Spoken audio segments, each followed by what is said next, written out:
जय श्री कृष्णा। राधे राधे दोस्तों आज मैं आप लोगों को लड्डू गोपाल की एक ऐसी खौफनाक आत्मा को झकझोर देने वाली बिल्कुल सत्य लीला कथा सुनाऊंगी जिसे सुनकर आप सभी की आंखों में आंसू आ जाएंगे, न चाहते हुए भी आप रो दोगे। हम भक्तों के प्राणों से प्रिय हमारे लड्डू गोपाल के साथ इतना बुरा कोई कैसे कर सकता है? कोई हमारे छोटे से नंद के लाल को इतनी तकलीफ कैसे दे सकता है? दोस्तों, हम भक्त अपने लड्डू गोपाल से प्राणों से बढ़कर प्रेम करते हैं, तो जरा सोच कर देखिए उस भक्त पर क्या गुजरेगी जब उनके प्राणों से प्रिय उनके छोटे से लड्डू गोपाल को उनसे दूर कर दिया गया हो। छोटे से बाल गोपाल रात भर बारिश में भीगते रहे, रोते रहे, अपने मैया को पुकारते रहे। भक्त के छोटे से लड्डू गोपाल को चिड़िया के घोंसले में छिपा दिया गया। जरा सोच कर देखिए दोस्तों, रूह कांप जाती है। आप सभी भक्तों से मेरा विनम्र निवेदन है कि कृपया आज की इस लीला कथा को पूरा अंत तक अवश्य श्रवण कीजिएगा।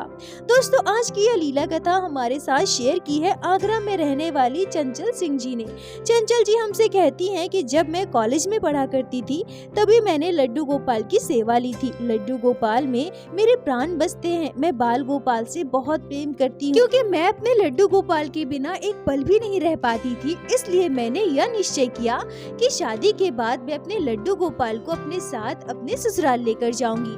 और बिल्कुल ऐसा ही हुआ। जब मेरी शादी फिक्स हुई तो मेरे परिवार वालों ने पहले ही बता दिया कि मेरी बेटी लड्डू गोपाल की सेवा करती है और वो लड्डू गोपाल को अपने साथ ससुराल लेकर जाना चाहती है। और मेरे ससुराल वाले भी इतने अच्छे थे। मेरी सासू माँ पूजा पाठ करती थी, भगवान के प्रति उनके मन में भी बहुत भाव था।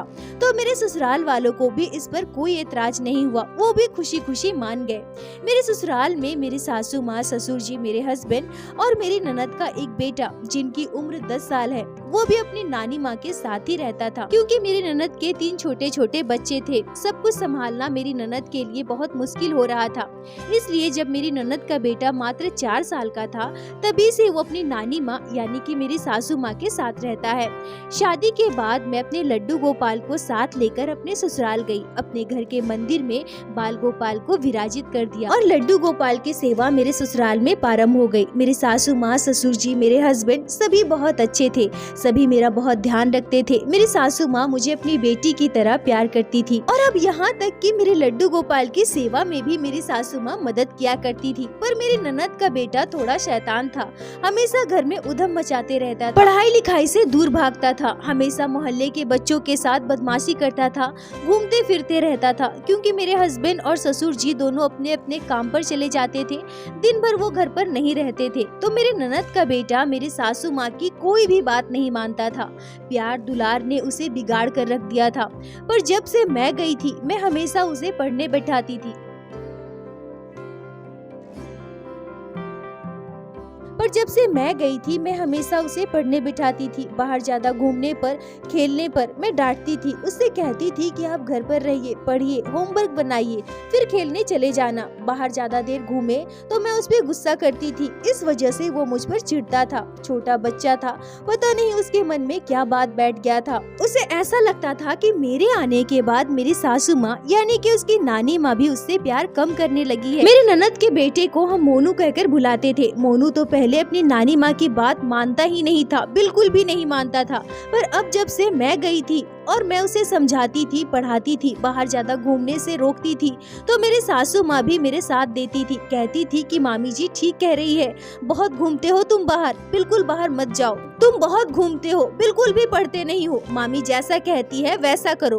और इन सब कारण से मोनू को ऐसा लगने लगा था और इन्हीं सब कारणों से मोनू को ऐसा लगने लगा था और वो अपनी नानी माँ से कहता भी था, नानी माँ जब से मामी जी आई है आप मुझसे प्यार नहीं करती ना, मुझे मामी जी डांटती रहती है और आप भी मुझे डांटते हो। ऐसा कहकर वो अपनी नानी से शिकायत भी करता था। मोनू बहुत शैतान था, वो हमेशा मोहल्ले के बच्चों के साथ मारपीट करता था, छोटे छोटे बच्चे को रुलाता रहता था।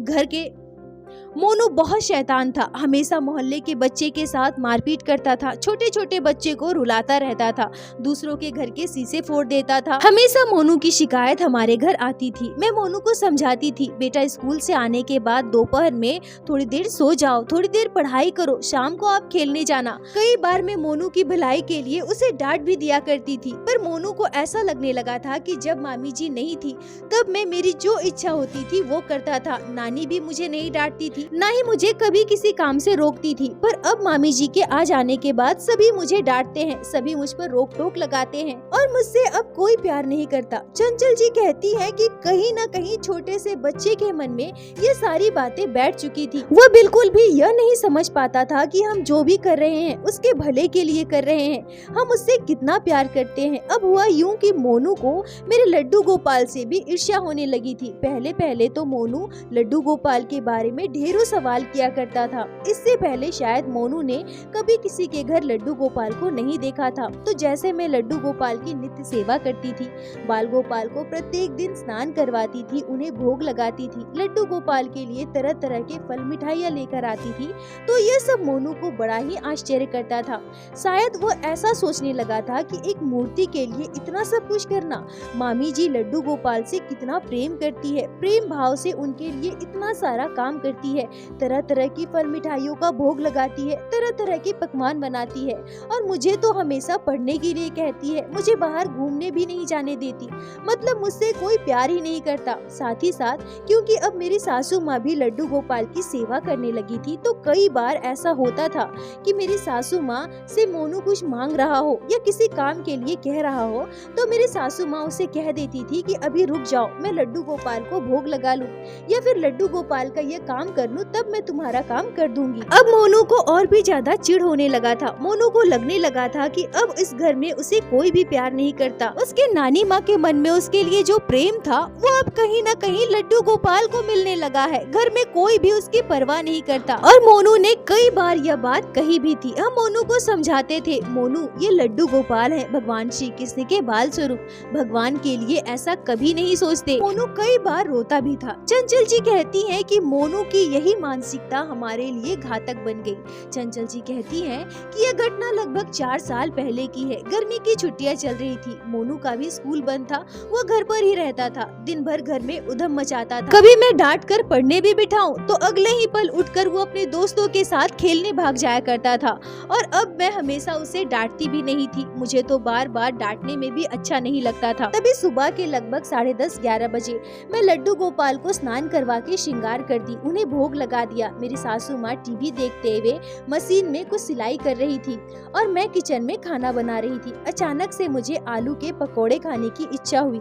मैंने कुछ आलू काटकर आलू के पकोड़े बनाया। उस दिन मैंने लड्डू गोपाल के लिए गरम गरम पकोड़े एक प्लेट में निकाला और प्लेट लेकर लड्डू गोपाल को भोग लगाने के लिए घर के मंदिर की ओर जाने लगी। पर जैसे ही मैं घर के मंदिर में गई, मेरे तो होश उड़ गए। लड्डू गोपाल अपने स्थान पर नहीं थे। मैं रोते हुए अपने सासू माँ के पास भागी, जहाँ मेरी सासू माँ सिलाई मशीन पर कुछ कपड़े सिल रही थी। मुझे रोते देखकर, इतना घबराए हुए देखकर वो कहती है कि क्या हुआ बहू, तुम रो क्यों रही हो? तब मैंने अपनी सासू माँ से कहा, मम्मी जी लड्डू गोपाल मंदिर में नहीं है। मेरी सासू माँ आश्चर्यचकित हो जाती है, क्योंकि लड्डू गोपाल की सेवा मैं और मेरी सासू माँ ही करते थे, और हम मंदिर से कभी भी लड्डू गोपाल को बाहर निकालकर यहाँ वहाँ नहीं बिठाते थे। हमारे लड्डू गोपाल हमेशा हमारे घर के मंदिर में ही विराजित रहते हैं, तो लड्डू गोपाल मंदिर से भला कहाँ गायब हो सकते हैं? मेरी सासू माँ को भी समझ नहीं आ रहा था।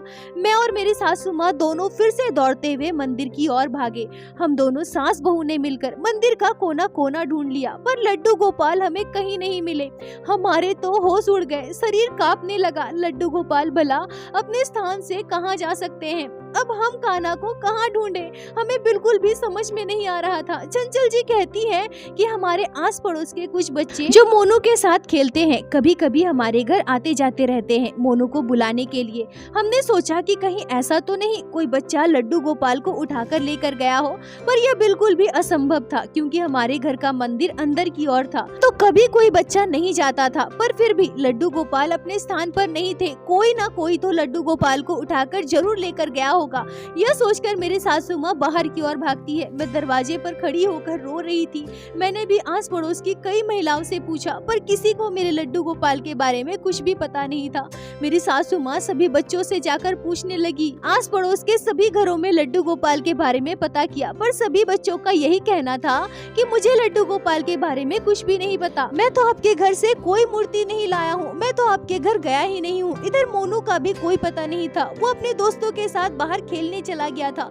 मेरी सासू माँ रोते हुए घर वापस आई। चंचल जी कहती है कि हम सास बहू बिल्कुल भी अंदाजा नहीं लगा पा रहे थे कि लड्डू गोपाल भला घर से कहाँ जा सकते हैं। रो रो कर मेरी हालत खराब हो गई थी। मैं यकीन ही नहीं कर पा रही थी कि मेरे वर्षों से पूजित मेरे लड्डू गोपाल, जिनको मैं इतना प्यार से अपने ससुराल लेकर आई थी, जिन्हें मैं कभी खुद से दूर नहीं करना चाहती, जिनके बिना रहने का मैंने कभी सपने में भी नहीं सोचा था, आज वही मुझे छोड़कर चले गए। वो कहाँ चले गए, क्यों चले गए? मेरे बाल गोपाल, मेरे लड्डू गोपाल किस अवस्था में होंगे? कौन हमारे लड्डू गोपाल को लेकर गया? मैं कुछ भी समझ नहीं पा रही थी। रोते रोते मेरी स्थिति बहुत बिगड़ गई। मेरे सासू माँ के लिए मुझे संभालना बहुत मुश्किल हो रहा था। घर पर आस पड़ोस के 2-4 महिलाएं भी जुट गई थी। सभी मुझे समझा रही थी कि परेशान मत हो, तुम्हारे लड्डू गोपाल मिल जाएंगे, या फिर दूसरे लड्डू गोपाल को लेकर आना, उनकी सेवा करना। सभी लड्डू गोपाल एक समान होते हैं। चंचल जी कहती है कि मेरी आंखों के आगे अंधेरा छा गया था। किसी की भी आवाज मेरे कान में नहीं जा रही थी। मेरे दिमाग में बस यही चल रहा था कि मेरे लड्डू गोपाल कहाँ चले गए, कहाँ है मेरे कान्हा? क्या मेरे लड्डू गोपाल सच में मुझे छोड़कर जा चुके हैं? मेरे लड्डू गोपाल कहाँ होंगे, किस अवस्था में होंगे? क्यों कोई मेरे लड्डू गोपाल को लेकर चला गया? मेरे कान्हा ने कुछ खाया भी होगा या नहीं? मेरे लड्डू गोपाल की कैसी स्थिति होगी? अभी भी मेरे लड्डू गोपाल का कोई पता नहीं था। मेरे हस्बैंड, मेरे ससुर जी दोनों बहुत परेशान हो गए। वो भी बिल्कुल नहीं समझ पा रहे थे कि घर के अंदर मंदिर से लड्डू गोपाल भला अपने आप कैसे गायब हो सकते हैं। हो ना हो कोई लड्डू गोपाल को जरूर हमारे घर से लेकर गया होगा। फिर से मेरे हस्बैंड ने और ससुर जी ने बच्चों से पूछा। बच्चे तो बिल्कुल डर गए थे, बार बार यही कह रहे थे कि हमें लड्डू गोपाल के बारे में नहीं पता है, और यहाँ तक कि कई बच्चे ने तो यह भी कहा कि हमें पता ही नहीं है कि लड्डू गोपाल आप किसे कह रहे हैं। बार बार मेरे हस्बैंड और ससुर जी बच्चों को समझा रहे थे कि छोटी सी पीतल की मूर्ति, भगवान की मूर्ति तुमने देखी है क्या? सभी बच्चे यही कह रहे थे कि हमें लड्डू गोपाल के बारे में कुछ भी नहीं पता। सब यही कह रहे थे कि हम तो सुबह से आपके घर गए ही नहीं। इधर मैं रो रही थी, मेरी सासू माँ मुझे चुप करवा रही थी। मेरे हस्बैंड और ससुर जी भी समझ नहीं पा रहे थे कि लड्डू गोपाल कहाँ चले गए, कहाँ गायब हो गए। तभी मेरे हस्बैंड कहते हैं कि लड्डू गोपाल को कहीं कोई चूहा खींचकर तो नहीं लेकर गया। चंचल जी कहती हैं कि लड्डू गोपाल इतने भी छोटे नहीं थे, वो 3 नंबर साइज के थे, पर फिर भी मन में एक उम्मीद की किरण जागी। पर मैं इतनी रो रही थी, मेरी हालत इतनी खराब हो रही थी, मुझसे इतना भी नहीं हो पा रहा था कि मैं अब उठकर लड्डू गोपाल को ढूंढ पाऊं। मेरे हस्बैंड, मेरे ससुर जी और मेरे सासू माँ मिलकर लड्डू गोपाल को ढूंढने लगे। तभी मोनू घर आता है, और मोनू ने जब मेरी ऐसी हालत देखी और सभी को लड्डू गोपाल के लिए इतना परेशान देखा, सभी को लड्डू गोपाल को ढूंढते देखा, तो वो भी बिल्कुल डर गया। मेरी सासू माँ उससे पूछने लगी कि मोनू, तूने लड्डू गोपाल को कहीं देखा है क्या? मोनू साफ साफ मना कर देता है। उसने कहा कि नहीं नानी माँ, मैं तो अभी खेल कर आया हूँ, मुझे नहीं पता लड्डू गोपाल के बारे में। और वैसे भी मोनू कभी भी लड्डू गोपाल को गोद में नहीं लेता था, बाल गोपाल को कभी भी वह स्पर्श नहीं करता था। लड्डू गोपाल से उससे कोई मतलब ही नहीं था। तो हम में से किसी ने भी मोनू से लड्डू गोपाल के बारे में ज्यादा नहीं पूछा। उसने जब मेरी ऐसी हालत देखी, मुझे इतना रोते देखा, तो वो बिल्कुल डर गया था। छोटा सा बच्चा बिल्कुल परेशान हो गया था, वो सीधा अंदर कमरे में चला गया। मैं लगातार रो रही थी, मेरी स्थिति बहुत खराब हो रही थी। मेरे ससुर जी, सासू माँ, मेरे हस्बैंड सभी मुझे समझाने लगे, चुप कराने लगे, कहने लगे कि तुम रो मत, हम तुम्हारे लिए दूसरे लड्डू गोपाल लेकर आएंगे। चंचल जी कहती हैं कि मुझसे क्या भूल हो गई, क्यों मेरे लड्डू गोपाल मुझसे दूर चले गए? यही बात मेरे दिमाग में घूम रहा था। मैं कुछ भी समझ नहीं पा रही थी। ऐसा लग रहा था कि मैं सर पटक लूं, अपनी जान दे दूं, पर मेरे लड्डू गोपाल मुझे वापस मिल जाए। सुबह से रात हो गई, मेरे आंसू रुक ही नहीं रहे थे। मैं ये विश्वास ही नहीं कर पा रही थी कि मेरे लड्डू गोपाल गोपाल हमेशा के लिए मुझसे दूर जा चुके हैं। इसके पीछे का कारण मुझे पता ही नहीं चल रहा था। मुझे बहुत दुख हो रहा था। सभी मुझे समझा बुझा रहे थे। तभी रात के 9:30 बजे आसमान में काले बादल छा गए। बारिश शुरू हो गई। तेज झमाझम बारिश हो रही थी। इतनी तेज बारिश की वजह से बिजली भी चली गई। चारों ओर अंधेरा छा गया। हवाएं बहुत तेज चल रही थी। बिजली कड़क रही थी। इधर मेरे लड्डू गोपाल का कोई पता नहीं था। मैं बिस्तर पर लेटे लेटे रो रही थी। तभी पता नहीं क्यों अचानक से मैं उठी और दौड़कर आंगन की ओर भागी और पीछे का दरवाजा खोलने लगी। मुझे नहीं पता कि मैं उठकर क्यों भागी थी, क्यों मैं पीछे का दरवाजा खोल रही थी। मुझे ऐसे भागते देखकर मेरे हस्बैंड मेरे पीछे दौड़ते हुए मुझे पकड़ लेते हैं। चंचल जी कहती है कि मुझे होश ही नहीं था। पीछे के दरवाजे की तरफ तो बगीचा है, मैं उधर ही जा रही थी, पर मैं वहाँ क्यों जा रही थी? इतनी रात में तेज बारिश के बीच बिजली चमक रही है, अंधेरा ही अंधेरा, मैं उधर क्यों जा रही थी? मेरे हस्बैंड खींचकर मुझे घर पर लेकर आते हैं। जोर से डांटते हुए मुझसे पूछते हैं कि तुम पागल हो गई हो, कहाँ जा रही थी? तब मुझे होश आता है, मैं तो अपने घर से बाहर चली गई थी, पर मैं कहाँ गई थी, क्यों गई थी? तभी एकाएक मेरा ध्यान मेरे लड्डू गोपाल की ओर जाता है। मेरे लड्डू गोपाल कहाँ चले गए, क्यों चले गए? मेरे लड्डू गोपाल को किसी ने बाहर तो नहीं फेंक दिया? मेरे कान्हा भीग रहे होंगे। मेरा छोटा सा बच्चा इतनी तेज बारिश में बिजली चमक रही है, डर गया होगा। मेरे लड्डू गोपाल को ला कर दो, मेरे कान्हा को ला कर दो। चंचल जी कहती है कि अब मैं दहाड़ मारकर रोने लगी। ऐसा लग रहा था मानो एक माँ से उसके बच्चे को छीन लिया गया हो, उसके बच्चे को दूर कर दिया गया हो। मुझे इतना रोते देखकर मेरी सासू माँ भी रोने लगी। मेरे हस्बैंड भी भावुक हो गए। सभी मुझे चुप करवाने लगे। मेरे हस्बैंड मुझे कमरे में लेकर गए। मेरी सासू माँ ने मेरे सर पर तेल की मालिश की, मुझे चुप करवा रही थी, सुलाने की कोशिश कर रही थी। मेरी सासू माँ कहने लगी कि बहू तू रो मत, परेशान मत हो, ये लड्डू गोपाल की ही लीला है। कान्हा से तुम बहुत प्रेम करती हो ना, ये तेरे प्रेम की परीक्षा है। तू परेशान मत हो बहू, हम दूसरे लड्डू गोपाल को लेकर आएंगे, उनकी सेवा करेंगे। चंचल जी कहती है कि मेरा कलेजा फट रहा था। थोड़ी देर के बाद मेरे ससुर जी और सासू माँ सोने चले गए। मेरे हस्बैंड मेरे पास बैठे थे, वो मेरे सर पर हाथ फेर रहे थे, मुझे सोने के लिए कह रहे थे, पर मेरी आंखों में नींद नहीं था। मैं बिस्तर पर लेटी थी और बगीचे की तरफ की जो खिड़की है उसे मैंने खुलवा दिया। मैं लगातार बगीचे की ओर देख रही थी।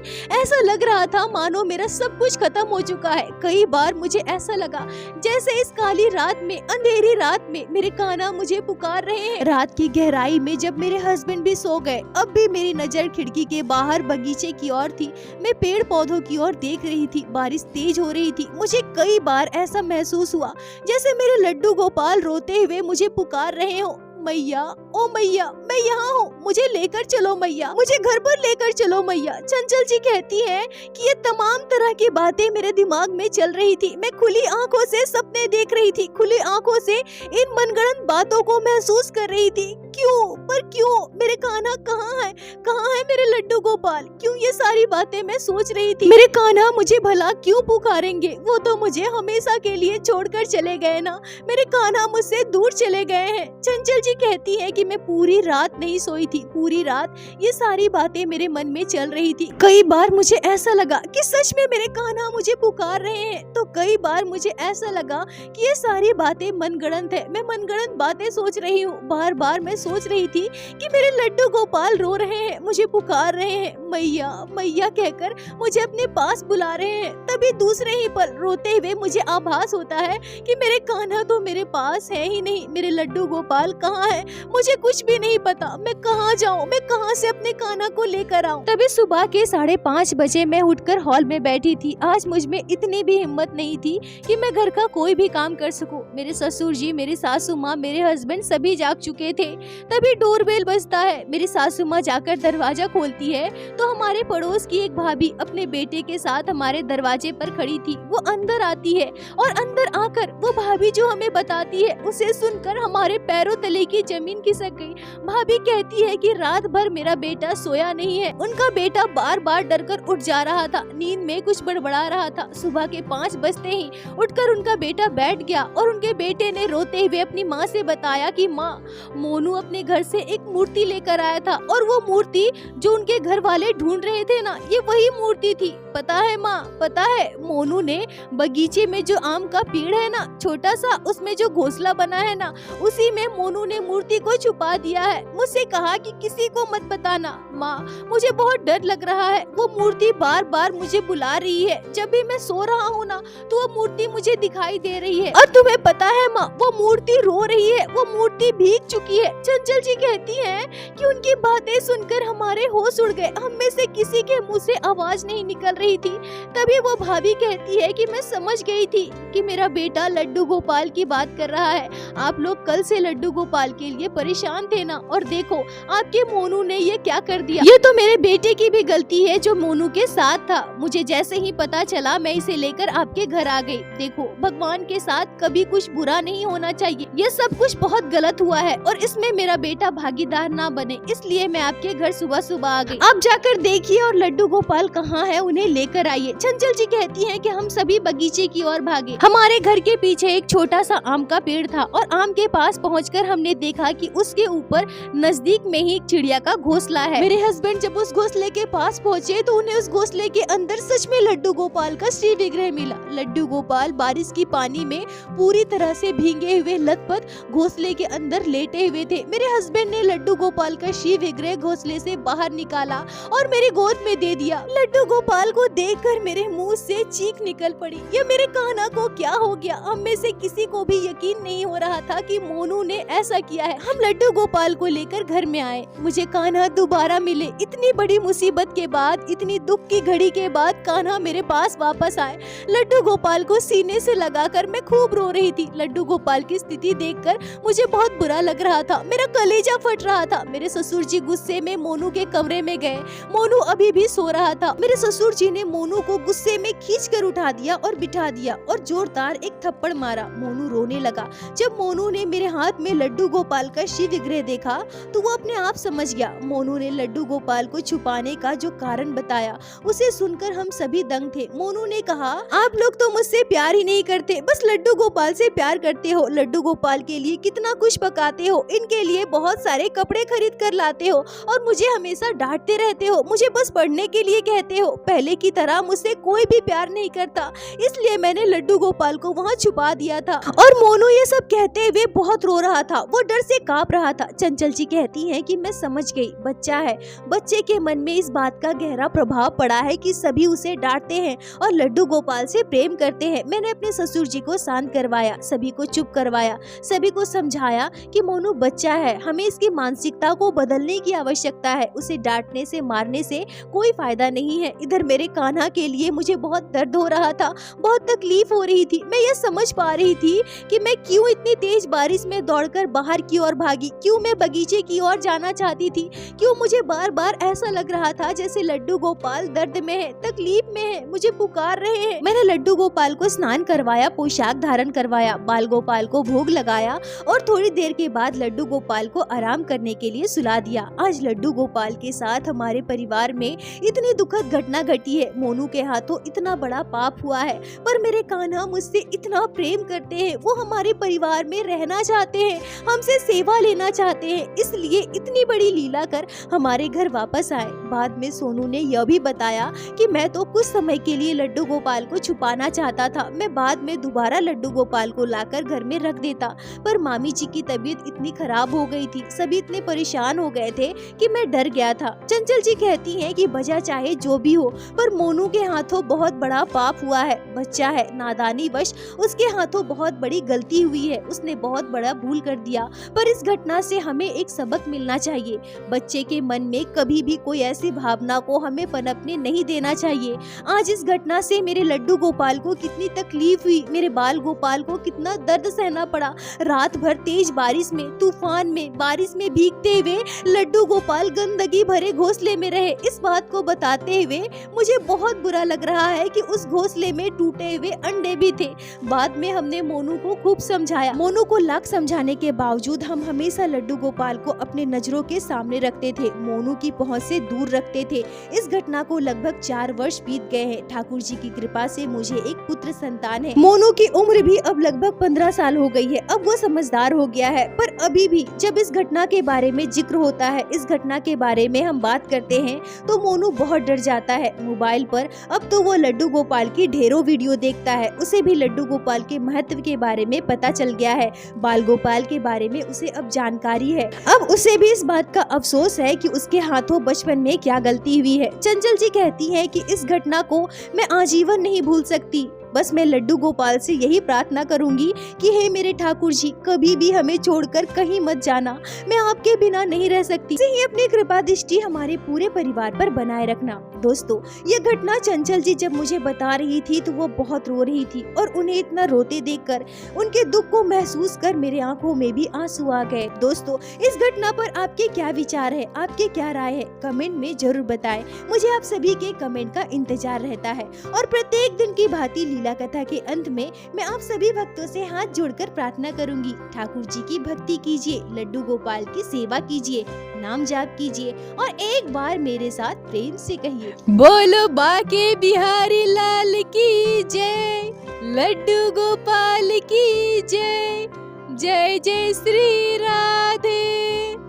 दोस्तों, यदि आप लोगों को आज की यह लीला कथा अच्छी लगी हो, आपके हृदय को स्पर्श की हो, तो कृपया वीडियो को लाइक करके अपने दोस्तों के साथ शेयर अवश्य करें, जिससे बाकी भक्त भी लड्डू गोपाल की इस अद्भुत लीला कथा को श्रवण कर सके।